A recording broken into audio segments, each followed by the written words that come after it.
Alors je remercie beaucoup Monseigneur Colomb pour son invitation. Je remercie aussi le Père Monard qui doit presque nous entendre malgré le Covid. Peut-être qu'il y a des micros qui passent sous la cathédrale jusqu'au presbytère. Voilà. En tout cas, merci pour votre invitation. Et puis pour moi, c'est une grande joie de m'adresser à vous dans le cadre de ces conférences de carême. Pour ma part, je suis revenu à la foi, j'ai été catéchisé quand j'étais jeune. Moi, je suis originaire de Seine-Saint-Denis, où j'habite toujours, et je dis en rigolant, c'est pour rigoler, mais je le dis quand même. Moi, mon catéchisme, c'était plutôt de colorier des portraits de Che Guevara. Du coup, bon, je n'avais pas appris grand-chose. Et après, quand j'ai retrouvé la foi grâce notamment aux étudiants de Sorbonne. Voilà, j'avais l'âge à peu près de 20 ans. Et du coup, j'ai étudié l'histoire, notamment l'histoire religieuse, et on parlait des conférences de carême. Mais pour moi, les conférences de carême, c'était des grands personnages de l'Église qui avaient une voix qui portait très loin sans micro. Et du coup, pour moi, c'est très impressionnant ce terme de conférence de carême, parce que je me sens tout à fait inapte à faire ce genre d'exercice. Mais puisqu'on me l'a demandé, eh bien je le fais. Voilà. Vous connaissez peut-être, il y a des épisodes célèbres, notamment les conférences de carême à Notre-Dame de Paris. Il n'y a pas que Paris, heureusement. Mais quand même, là, il y a des moments extraordinaires, des prédicateurs extraordinaires.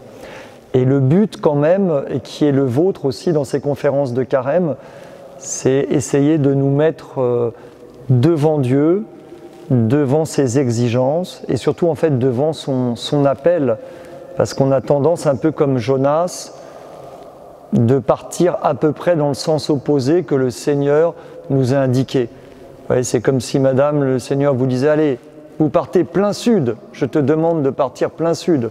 Puis vous prenez votre boussole et vous partez plein nord en disant « Oh, ça suffit, hein, on ne va pas me le refaire ». Eh bien c'est un peu le thème de cette conférence, tout simplement sur le sujet de la mission. Alors je ne sais pas quelle est votre réaction naturelle, hein, je ne dis pas surnaturelle mais naturelle, mais moi quand on me parle de mission, j'ai paradoxalement une certaine réserve en disant c'est dommage parce que là j'ai autre chose à faire. Si vous aviez fait un carême, une mission au mois d'août, je serais venu, mais le 25 juillet précisément, alors là, ça je ne peux pas. Parce que j'ai des cours de danse classique, j'ai prévu depuis 2 ans, je me suis inscrit, même avec le Covid, c'est maintenu. C'est vraiment dommage, parce qu'à une semaine près, vous voyez, Anne Carême, je viendrai avec vous. Mais là, et du coup, on a tendance à trouver toujours des arguments pour dire je ne peux pas. Et du coup, ce dont je voulais vous parler aujourd'hui, c'était de la mission, mais surtout de la façon dont vous, en tout cas surtout moi, on peut en avoir justement la trouille et toutes les stratégies que le vieil homme élabore en nous pour éviter. En disant la mission, c'est très bien, on nous a parlé, c'était à la cathédrale, à La Rochelle, c'était pendant le carême, tiens oui. Oh, c'était pas mal, hein, c'était un gars, là, il avait l'air d'y croire. Enfin bon, la mission, c'est pour un carême, hein. Peut-être pour l'évêque aussi, parce qu'après tout, c'est son rôle, il est successeur des apôtres. Mais nous, quand même, laïcs, chacun a sa place. Hein. Bon, on est pour la mission, mais pas pour au point de la pratiquer soi-même. Voilà. Moi, en tout cas, c'est ma réaction naturelle. Mais du point de vue surnaturel, c'est pas bon. Hein. Le Seigneur va finir par se fâcher, je pense que c'est pas ça qu'il nous demande. Et de même qu'il y a 10 commandements, moi je voudrais vous proposer 10 renoncements. C'est un peu les 10 peurs que nous cultivons vis-à-vis de la mission. Et c'est très embêtant d'avoir notre réticence vis-à-vis de la mission. Je citerai juste brièvement le pape Paul VI. Il a un tout petit texte des années 70, je crois que c'est 1975, qui s'appelle Evangelii Nunciandi, l'évangile qui est proclamé aux nations. Et en gros, il se demande à lui-même, mais est-ce que la mission c'est important ou très important? Et il dit non, c'est pas important. Ce n'est pas très important. La mission, c'est l'être même de l'Église, c'est son ADN. Du coup, si l'Église ne pratique pas la mission, ce n'est pas qu'il lui manque quelque chose.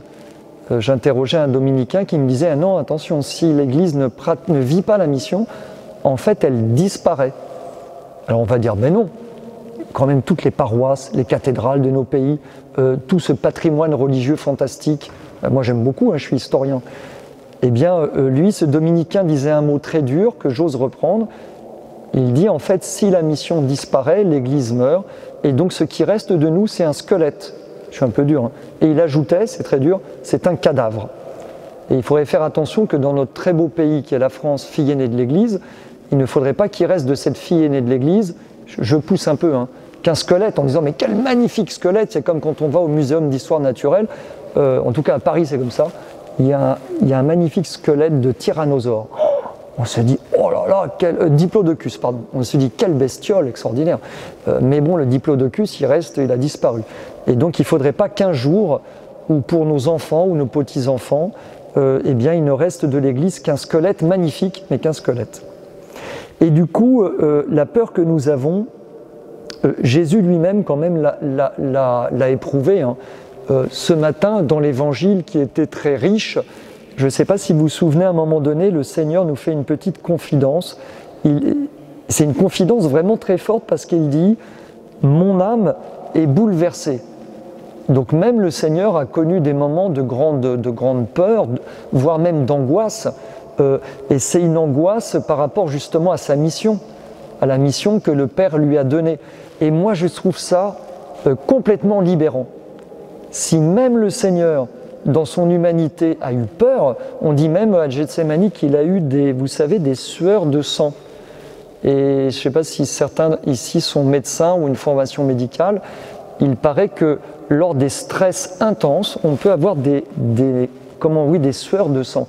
Donc le Seigneur Jésus a eu tellement peur, il a été tellement stressé à la vue de cette passion qui arrivait qu'il a eu peur. Du coup, que nous ayons peur d'être ses témoins aujourd'hui, j'allais dire, c'est presque normal, et je trouve que c'est plutôt bon signe. Et si dans l'assemblée, il y avait quelqu'un, alors c'est très rare, mais ça existe, souvent chez les jeunes convertis ou les très jeunes qui disent « Alors là, moi j'ai peur de rien ». Les jeunes convertis d'Italie, par exemple, c'est le pays du soleil, qui disent « Ah non, mais moi j'ai pas peur du tout. Moi je sors de cette cathédrale, je témoigne devant tout le monde, devant quiconque ». Ça, c'est pas bon signe. Parce que généralement, c'est le Seigneur qui donne la force, et nous n'avons pas la force. Et moi, dans mon expérience de mission à l'extérieur, dans la rue, les rares fois où je n'ai pas eu peur, ça a été une catastrophe. Je suis sorti en disant « Là, mon Seigneur, on va aller ensemble sur la place, j'ai préparé un petit discours, vous allez voir, les gens vont tomber à genoux tellement que c'est intelligent. » Et là, c'est une catastrophe, les gens rigolent, les gens n'écoutent pas, parce que c'est votre idée à vous, et puis que voilà. Alors en revanche, quand on a très peur, ça peut souvent très bien se passer, alors qu'on a vraiment très peur. Et je vais vous donner un exemple. Alors, je ne sais pas si c'est bien de commencer par cet exemple, parce que ça va vous faire peur aussi. C'est une histoire qui est exceptionnelle, ce qui n'arrive pas à chaque fois, heureusement. Et elle ne vous arrivera jamais quand vous serez en mission avec nous, pendant le congrès mission, ou peut-être à l'église Saint-Sauveur, à partir du 25 juillet.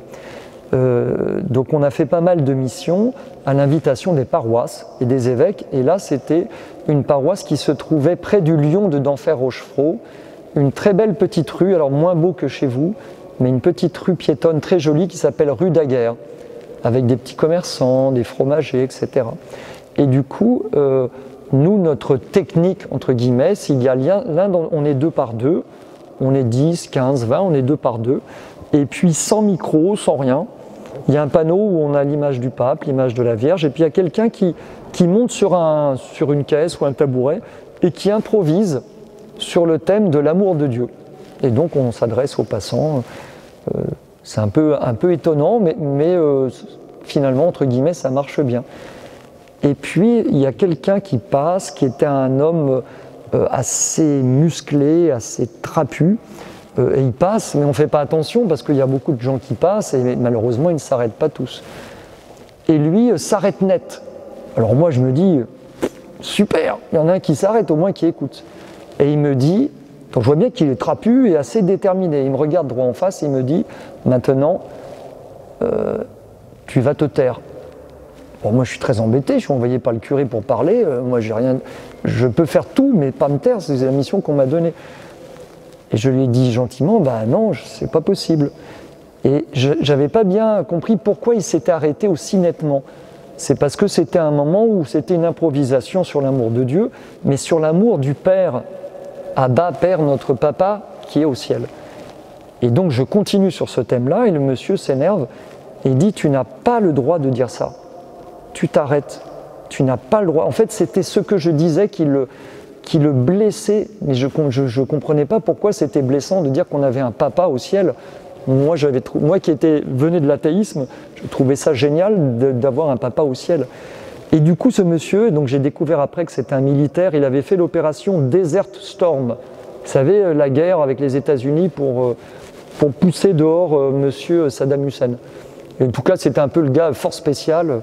Et du coup, ça a duré assez longtemps, il s'est rapproché de moi, très près. Et heureusement, à l'époque, il n'y avait pas le Covid. Et il postillonnait, etc. Et puis, il était tellement choqué par ce que j'avais dit, pourtant, je n'avais pas fait un grand développement, que ça a duré pour moi une éternité, mais au moins, je ne sais pas, 5 minutes. Et il ne m'a pas du tout fait du mal. Mais il s'approchait, et moi, je ne disais plus rien. J'étais descendu de ma caisse pour ne pas l'énerver. Et du coup, ça fait un attroupement énorme. Voilà. Puis les gens se disaient « Oh, bah non, le chrétien, il va se faire casser la figure. » Et moi, intérieurement, bon, je me disais juste qu'il fallait juste que je reste calmement à le regarder, que si je faisais autre chose, effectivement, ça... Et puis ça a duré, voilà. Et puis après, il s'est calmé d'un seul coup. Et du coup, moi, je suis repassé derrière ma caisse, et il est revenu. Et ce gars hyper costaud, bon, qui n'avait pas que des propos sympathiques, il m'a dit « Tu sais, j'ai tué déjà plusieurs hommes, je peux te tuer maintenant ?» Je suis dit « Bah non, quand même, faut aller trop loin. » Enfin, je disais rien, j'avais la trouille. Hein. Justement, là, j'avais la trouille. Et du coup, il vient me voir, après s'être beaucoup énervé, et il change complètement de ton, et il s'effondre en larmes. Il pleure sur mon épaule, et il me dit « Mon père, quand j'étais jeune, m'a abusé. Je ne veux pas entendre ça, que tu dises qu'il y a un père qui nous aime, parce que moi, j'ai trop morflé. » Et du coup, il m'a remercié de lui avoir dit ça, qu'il avait un papa au ciel. C'est la première fois qu'il entendait ça, et du coup, j'ai compris pourquoi il avait été autant blessé, quoi. Et pour l'histoire qui est drôle, enfin que moi je n'ai pas trouvé drôle au moment donné, après la mission, parce que j'ai la chance de faire cette mission avec mon épouse, qui aurait bien pu venir, mais elle n'a pas pu venir aujourd'hui, je lui dis Odile, vraiment, j'ai eu peur là qu'il me ratatine, parce que c'était un costaud. Hein. Et elle me dit, oh ben non, là on sentait vraiment que le bon Dieu était avec toi, je t'assure qu'il ne pouvait rien t'arriver. Je me suis dit, quand ma femme n'a même pas eu peur qu'on me casse la figure, alors voilà. Et parce qu'elle avait le sentiment en fait, qu'il ne pouvait rien nous arriver, et de fait il n'est rien arrivé. Et en 25 ans, j'ai jamais eu de chose plus grave que celle-ci, qu'un monsieur qui voulait soi-disant me tuer et qui a fini par pleurer dans mon épaule et à me demander pardon. Donc du coup, pour vous dire que la peur, on n'a pas raison en fait d'avoir peur, parce que c'est des peurs qui sont souvent des illusions. Alors j'en viens tout de suite à une petite liste, et ça sera le fond de mon propos. Donc au lieu d'avoir 10 commandements, je voudrais lister 10 renoncements ou 10 peurs. Et j'ose espérer que sur les 10, eh bien, vous qui êtes là aujourd'hui, à un moment donné, une fois sur 10 au moins, vous allez vous reconnaître un peu en disant « Bon là je suis obligé de dire qu'il a un peu raison parce que j'ai éprouvé moi-même ce qu'il dit. » Et moi, sur les 10 peurs, je pense que je les ai toutes éprouvées. Donc je me sens très à l'aise pour en parler parce qu'il y a un caractère existentiel. Quant à Monseigneur, je ne sais pas, il me dira dans la sacristie s'il a éprouvé une de ses peurs, et peut-être que lui aussi a éprouvé ses peurs. La première peur, alors je voudrais avoir 3 peurs qui sont, ou 3 obstacles à la mission qui sont les obstacles extérieurs, qui sont déjà graves. Et puis après, les 7 autres, des obstacles intérieurs. Alors là, ils sont encore plus graves et pour les chasser, c'est plus dur. Le premier obstacle extérieur, c'est de rêver ou d'attendre une situation idéale. Par exemple, madame, vous m'expliquez en disant « Mais écoutez Samuel, je comprends votre propos, même je vous soutiens, mais soyez réaliste. S'il n'y avait pas de confinement, s'il n'y avait pas de couvre-feu, si on n'avait pas le virus de la Covid, si on n'avait pas eu toutes ces affaires terribles de pédophilie dans l'Église, si on n'avait pas des menaces islamistes en France, mais bien sûr, mais on serait les premiers, Samuel, à vous rejoindre pour la mission. Mais bien sûr, mais là, dans l'état où est la France, sincèrement, on ne peut pas penser à une mission. Il y a quand même d'autres choses à faire, peut-être à se protéger, mais surtout pas faire de mission. Et du coup, il y a une petite voix Donc vous savez, dans Tintin, il y a la voix de l'ange et puis du mauvais ange, hein, avec le capitaine Haddock. Et il y a une petite voix qui n'est pas celle de Dieu, mais de son adversaire, qui nous dit « La situation n'est pas bonne pour la mission. Il faut attendre un moment plus propice, parce que là, ce n'est pas possible pour l'Église de parler. Mais demain, peut-être qu'il sera propice de parler de Jésus-Christ ouvertement et du salut. » Et ça, c'est très embêtant, parce que cette peur, elle est aussi une illusion, parce que jamais, enfin peut-être que mon Seigneur va me contredire, enfin en Chine, je pense qu'il n'arrivera pas à me contredire, jamais l'Église n'a eu une situation idéale où les prêtres ou les laïcs sortant de l'Église, tout le monde se mettait à nous applaudir en disant « Par pitié, parlez-nous de Jésus, par pitié, apprenez-nous à réciter le chapelet. » C'est quand même assez rare. D'habitude, les chrétiens vivent plutôt oui, il faut le dire, plutôt en milieu hostile ou plutôt dans un milieu d'incompréhension. Et c'est pour ça que le Seigneur dit, le Seigneur nous prévient tout de suite, vous serez envoyés comme des agneaux parmi les loups. Il n'a pas dit, vous serez des agneaux parmi des agneaux. Ou alors, on va vous offrir des bonbons au miel, ou alors on va vous parfumer les pieds. Non, il dit plutôt, on va vous traîner devant les tribunaux. Enfin, c'est vrai qu'on se dit, bon, le Seigneur, il exagère. En fait, quand on regarde l'histoire de l'Église, notamment en Chine, le Seigneur n'a pas exagéré. Souvent, ses disciples sont quand même un peu secoués. Alors, je dis ça aux jeunes séminaristes, mais ils n'ont pas trop la trouille, hein, finalement. Mais c'est vrai que, sincèrement, le Seigneur vous promet, il nous promet quand même des épreuves.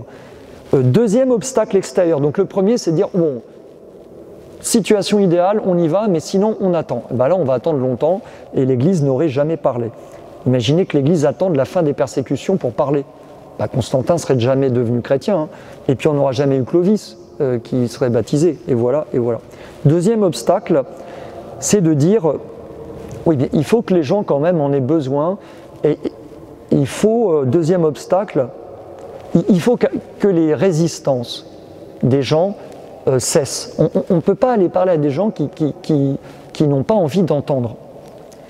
Et là, en fait, ça pose un grand problème, parce que justement, on va parler, je voulais prendre une image, c'est quand on parle du Seigneur à l'extérieur, à ses voisins, à des inconnus, c'est un petit peu comme si on voulait donner à boire à un âne qui n'a pas soif.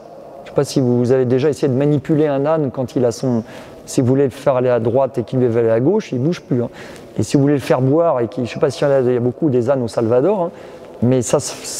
Voilà. Et bien, c'est un petit peu la situation des chrétiens, ce n'est pas simple.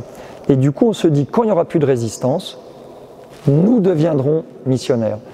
Et c'est exactement le contraire, c'est que la résistance est le signe, vous allez me dire, il est un peu excessif ce Samuel, mais c'est le signe que le temps de la mission est arrivé. Regardez la première mission, le premier missionnaire, notre modèle entre tous les modèles. C'est pas Saint-Pierre, parce que Saint-Pierre, vous savez, il se carapate, hein. C'est Jésus lui-même. Et les premières fois où il parle de la bonne nouvelle, du royaume, qu'est-ce qui se passe? Les démons sortent. Tout de suite, ça hurle. Des démons qui disent un peu tout et n'importe quoi. Que nous veux-tu? Voilà. Et du coup, tout le monde se fâche. Quand Jésus arrive, les démons sortent. Du coup, quand les chrétiens arrivent, et c'est pas toujours le coup, mais si on rencontre des résistances, je pense que c'est vraiment bon signe. Ça veut dire qu'il se passe quelque chose justement de surnaturel et qu'il ne faut pas avoir peur de ces résistances en disant bon, on ne peut pas faire de mission à La Rochelle parce qu'à chaque fois qu'on parle du Seigneur, il y en a certains qui ne sont pas d'accord. Mais c'est une bénédiction qu'il y ait des gens qui ne soient pas d'accord, parce qu'au moins ça fait une réaction.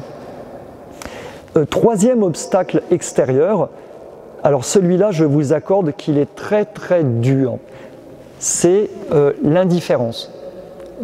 Monsieur, par exemple, vous venez de témoigner cet été en disant ben voilà, moi je suis paroissien de la cathédrale, vraiment pour moi Jésus-Christ m'apporte une espérance dans ma vie. Vous voyez, même pendant la période du Covid, c'était dur, mais j'avais cette perspective. Et puis la personne, votre interlocuteur, vous dit oh, c'est bien pour vous, hein. Mais moi c'était les jeux vidéo, quoi. Moi j'avais des super.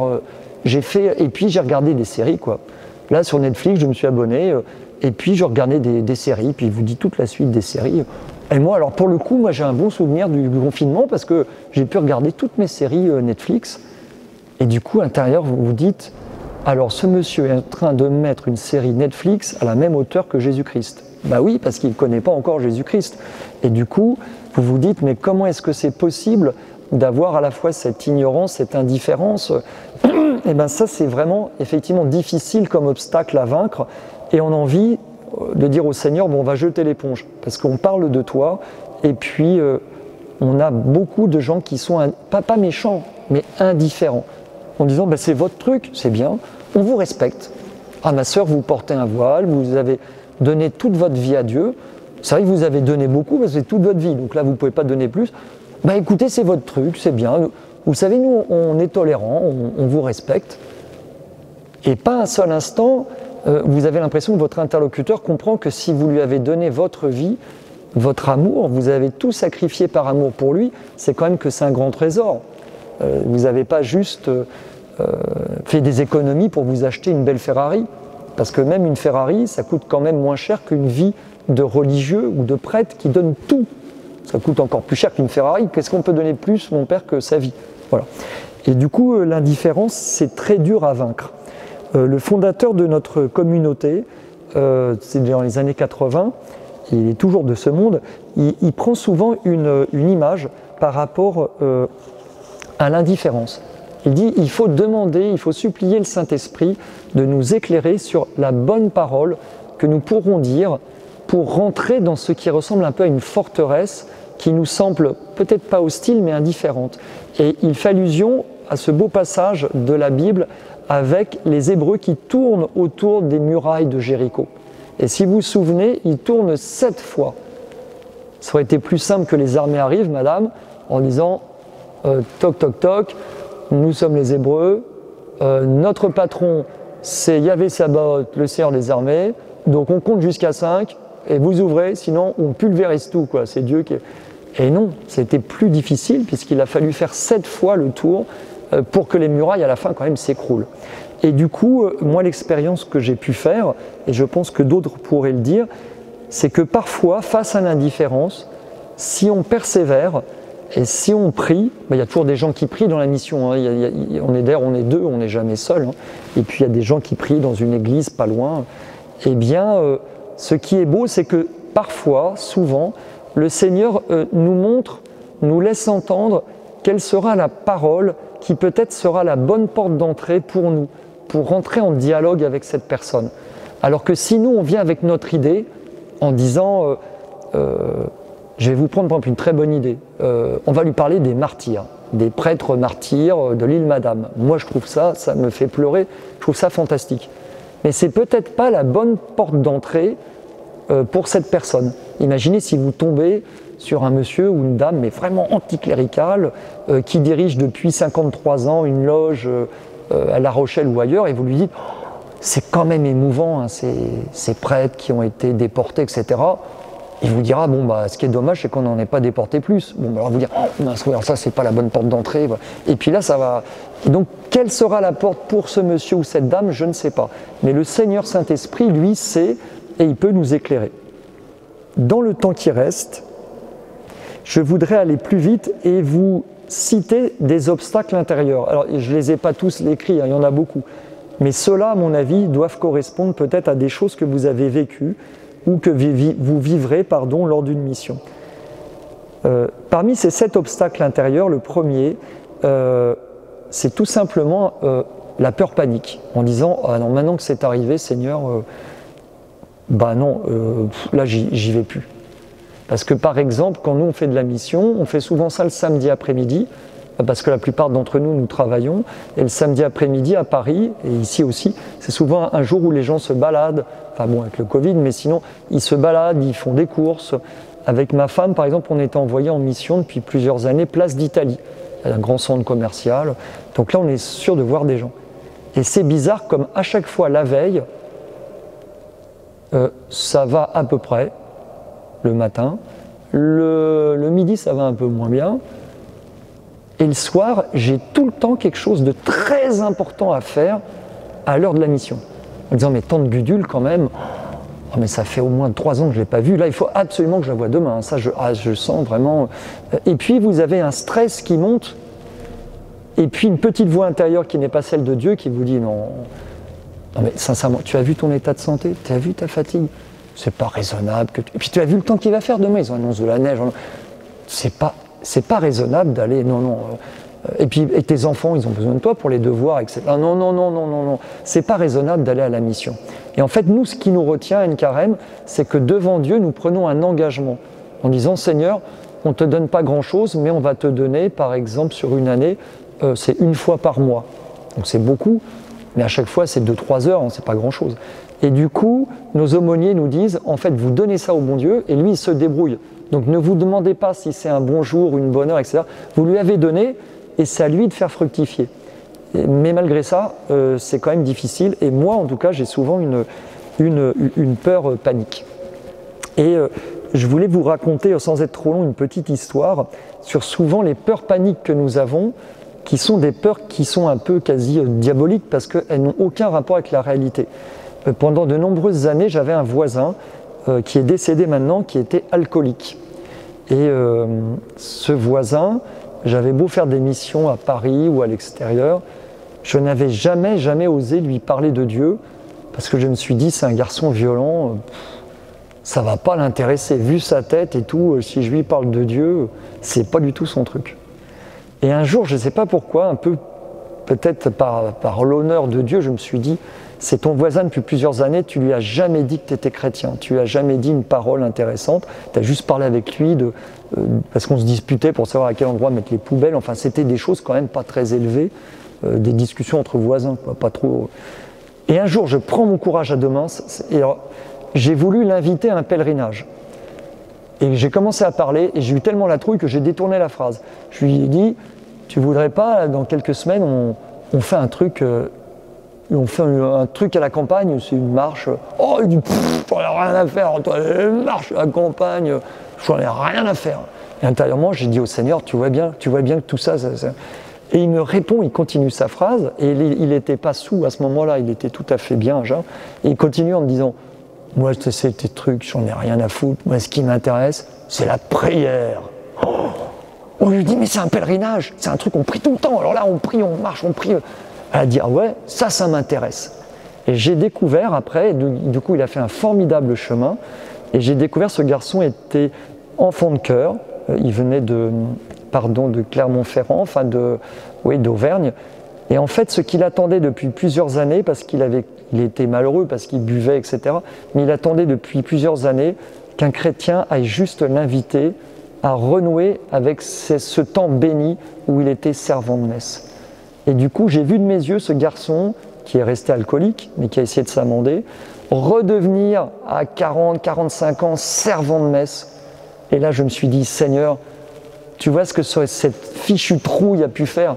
Et que moi j'ai juste dit, est-ce que tu veux partir à la campagne avec nous? Et ça a eu une conséquence énorme. Est-ce que j'ai été courageux de dire à mon voisin, est-ce que tu veux partir à la campagne avec nous? En termes de courage, sincèrement, c'est près du niveau 0, quoi. Eh bien, ce courage niveau 0, le Seigneur le transforme, quoi. Et en revanche, si j'avais été trouillard jusqu'au bout, le Seigneur aurait trouvé d'autres moyens. Mais sans doute que ce chemin n'aurait peut-être pas été aussi vite et j'aurais pas eu la joie de voir de mes yeux ce garçon faire tout ce chemin. Alors j'accélère parce que j'ai trop d'histoire. Deuxième obstacle intérieur, alors là il va vous parler, alors ça va parler beaucoup aussi à notre père évêque. Le manque de temps. Ah, la mission, mais moi je suis évêque, mais vous savez, non mais moi c'est la chose que je voudrais faire. Ah, bien sûr c'est la mission, mais j'ai d'abord les finances du diocèse. Les finances du diocèse, la gestion de la crise sanitaire, suivre les séminaristes, etc. Rendre compte à mes amis, aux MEP dont je viens, etc. Je ne peux pas. Mais la mission, bien sûr que c'est important, mais regardez ce que j'ai regardé dans mon agenda. Où voulez-vous que je mette la mission? En fait, il n'y a pas le temps. Et en fait, c'est souvent une illusion, parce que nous savons bien que dans notre vie, si quelque chose est très important, on trouve quand même le temps de le faire. Alors je veux bien être contredit, mais essayez de trouver un fiancé ou une fiancée qui vous dise « Oh là là, ça fait 1 mois que je n'ai pas eu le temps de voir ma fiancée. C'est vrai qu'elle habite à moins de kilomètres. Mais bon, à cause des études, à cause du Covid, j'ai pas pu la voir. Et puis j'ai même pas eu le temps de lui téléphoner. En fait, ça veut dire qu'il ne doit pas beaucoup l'aimer. Hein. Les fiançailles, elles vont se rompre, mais pas pour le mariage. Hein. Si on aime quelqu'un, on trouve le temps, honnêtement. Donc l'argument du temps est un argument qui revient très souvent, mais qui est un peu, comme on dit, fallacieux. Je voulais vous citer une petite citation de Monseigneur Charles, qui est un peu notre grand-père spirituel à Ain-Carême, qui était recteur de la basilique Montmartre dans les années 70-80. Et il a eu la joie de recevoir Saint Jean-Paul II à Montmartre. Et lui, il avait relancé l'adoration perpétuelle, donc de jour et de nuit. Et à un moment donné, il fait une confidence au pape. Il lui dit, bon, moi, ça va bien, mais il y a une chose qui est dure dans ma vie, dit Monseigneur Charles, je ne trouve pas le temps de prier. Tellement de choses, je ne trouve pas, alors que je suis à la basilique de Montmartre, tous ces laïcs adorent, et moi, je n'arrive pas. J'arrive pas à trouver du temps. Et Saint Jean-Paul II, il parlait français, mais avec son accent slave, lui dit « Monseigneur, et la nuit, et la nuit !» Mais oui, alors il ne peut pas prier le jour, tu n'as qu'à prier la nuit. Enfin, sous-entendu, avec humour, il y a toujours temps pour faire les choses nécessaires. Donc c'est vrai bien sûr de la prière, mais c'est vrai aussi de la mission.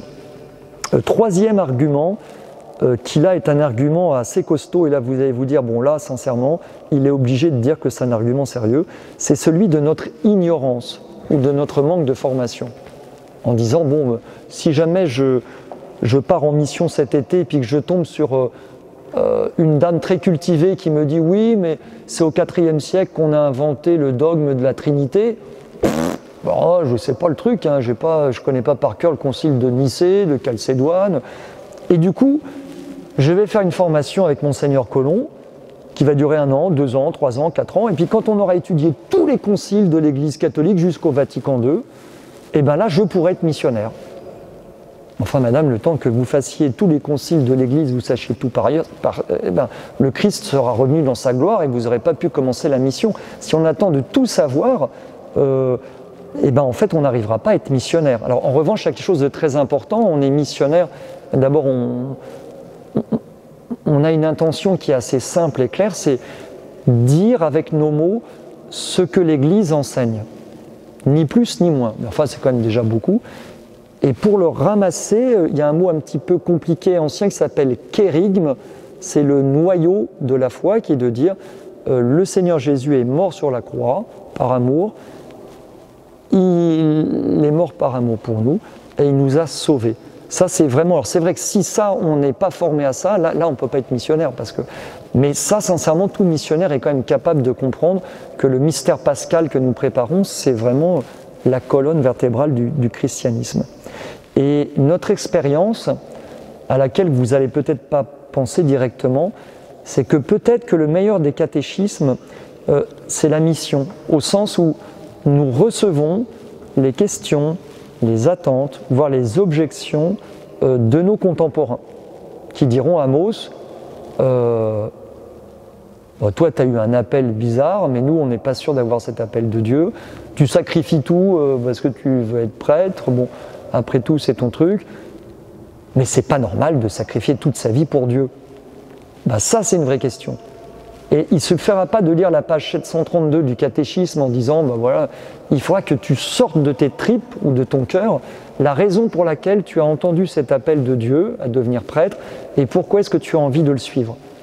Eh bien ça, c'est un catéchisme formidable parce que ceux qui donnent leurs objections, au lieu de nous déranger en disant, bon, c'est embêtant, ils ne sont pas d'accord, ils ne vont pas nous applaudir, mais leurs questions sont souvent sauf si les gens sont de mauvaise foi, mais c'est assez rare, les questions de nos contemporains, elles sont bonnes et nous devons essayer d'y répondre. Et nous avons reçu le baptême, nous avons reçu le Saint-Esprit, et sincèrement, avec nos mots, nous sommes souvent capables de répondre. Et puis, si c'est une question difficile, eh bien, il faut avoir, je pense, l'humilité de dire « Ah bien, là, sur cette question-là, elle est très importante. Moi-même, je ne sais pas, mais peut-être je peux demander, il y a un prêtre parmi nous, peut-être qu'il pourrait vous éclairer. Moi, je comprends votre question, mais pour moi, elle n'est pas simple. Je ne sais pas si quelqu'un vous dit, mais même la violence, Jésus peut-être l'a bannie. heureux les doux, mais enfin on voit dans l'Ancien Testament, par exemple le prophète Élie, il ratatine les faux prophètes, etc. Donc vous, c'est quand même c'est les mêmes choses que l'autre, c'est la guerre sainte. Ça, c'est une question qui est redoutable, et peut-être vous dire, bon, écoutez, là, c'est une question difficile, mais c'est une vraie question. Je vais réfléchir et on va trouver ensemble. Donc, mais il ne faut pas avoir peur.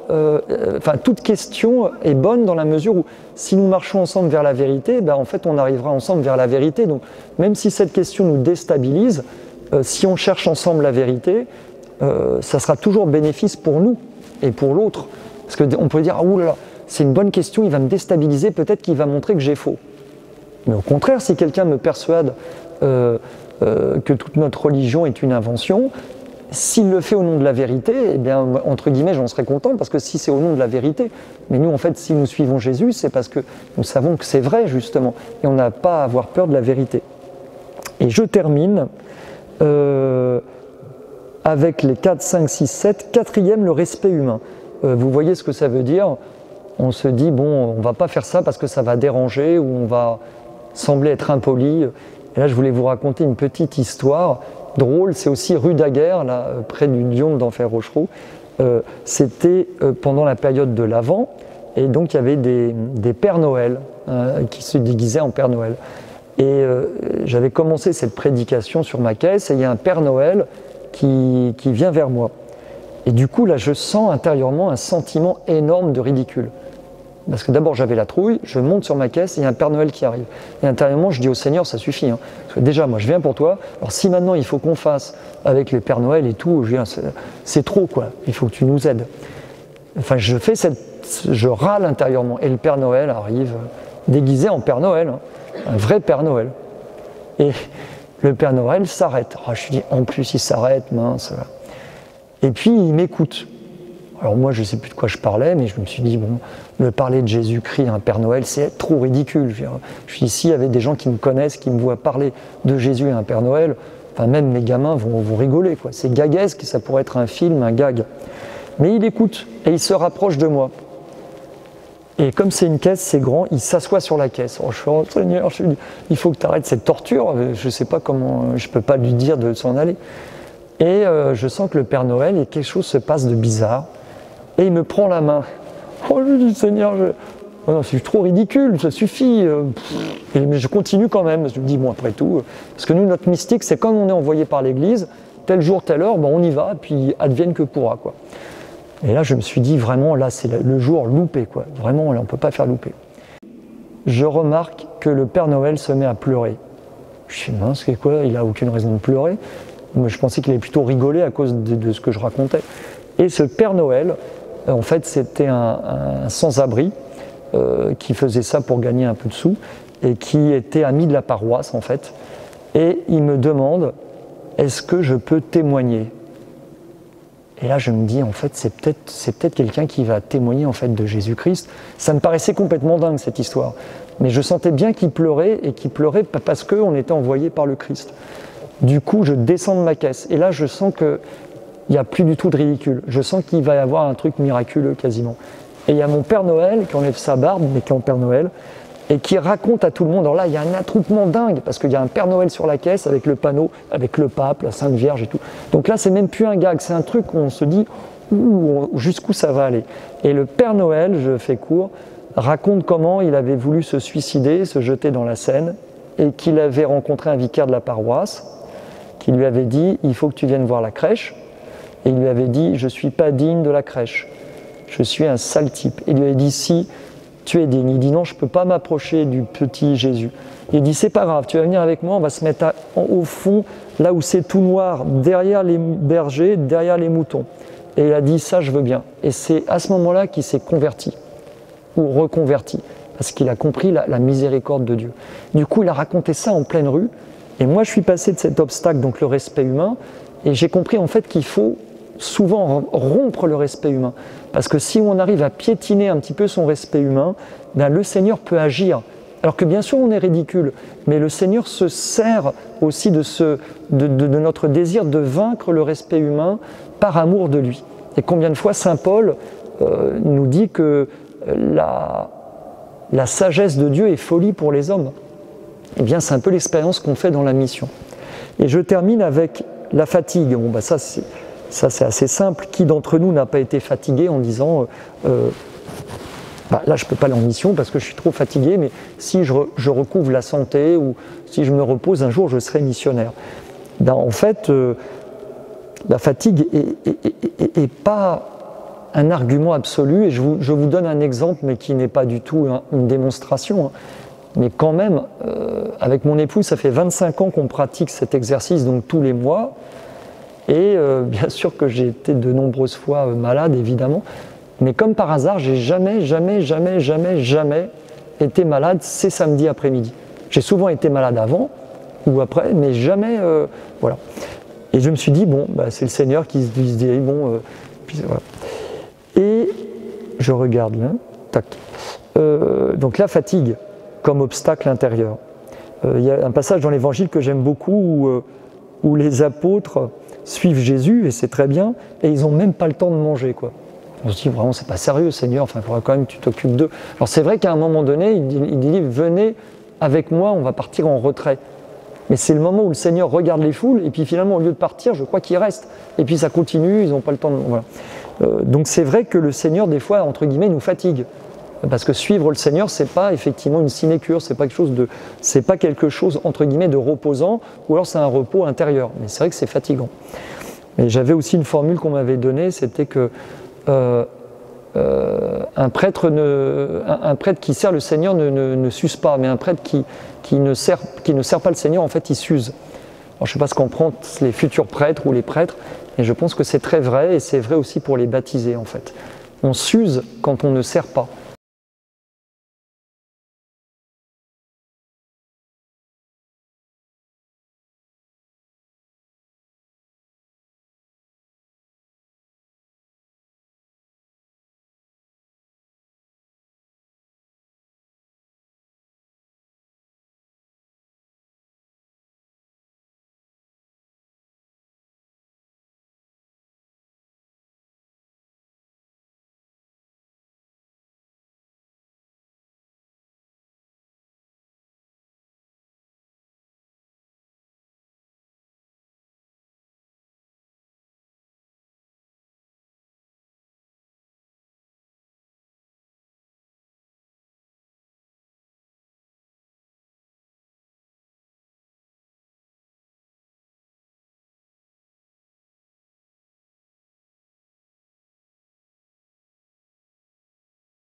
juste les ouvriers à la vigne.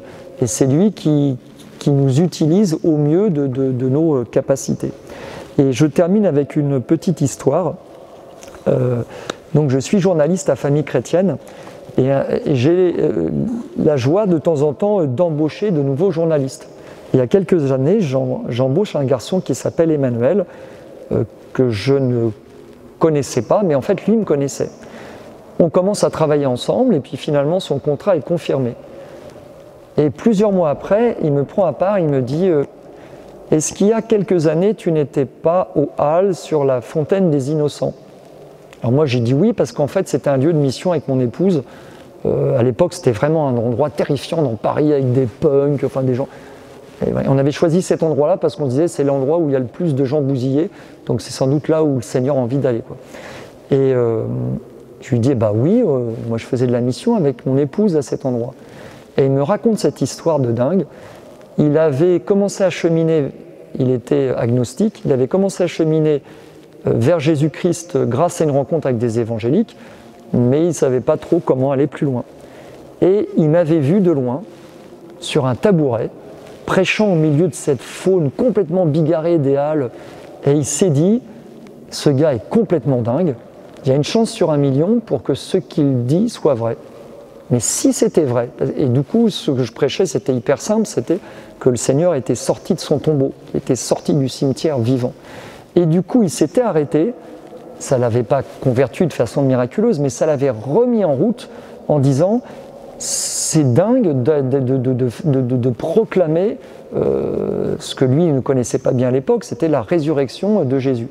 Et du coup j'ai découvert en termes de rentabilité plusieurs années après qu'une pauvre parole que j'avais pu dire, alors que j'étais là aussi ridicule sur ma caisse, eh bien, ça ne l'avait pas converti, mais ça l'avait aidé. Et intérieurement, j'ai dit merci au Seigneur, au sens que, non pas de dire « ah ben je suis le plus fort », mais au sens que le Seigneur de temps en temps envoie aux missionnaires, vous savez, des consolations. C'est un peu comme des bonbons pour les enfants, quand ils piaffent un peu. Quand on râle, le Seigneur dit « bon, pour Monseigneur Colomb, cette année a été un peu difficile, bon, il y aura des consolations spéciales. » Il râle un peu. Mais le Seigneur n'a pas appelé Monseigneur Colomb à être évêque pour que ça soit cool tous les jours. Il l'a appelé pour le suivre. Et des fois, il nous accorde à son service des consolations. Mais les consolations, en fait, c'est juste pour nous, parce que nous sommes faibles, pour nous inciter à continuer. Mais ce n'est pas parce qu'on voit enfin la rentabilité de nos affaires. Et si jamais vous croisez des chrétiens, des communautés qui justement auraient, et ça n'existe pas je crois, une logique de rentabilité, y compris dans la mission, eh bien vous pouvez tout de suite croire qu'ils sont en très mauvais chemin et qu'ils n'ont pas compris que le patron de la mission, c'est même pas l'évêque, c'est Dieu lui-même. Et nous sommes juste là pour semer, parler, convaincre, mais ultimement, c'est Dieu qui fait les comptes et c'est absolument pas nous. Donc vous ne pourrez pas faire le bilan de notre mission NKRM en juillet prochain, même s'il vous paraîtra calamiteux, peut-être que selon Dieu, sera servi à quelque chose. Voilà. Et merci pour votre patience.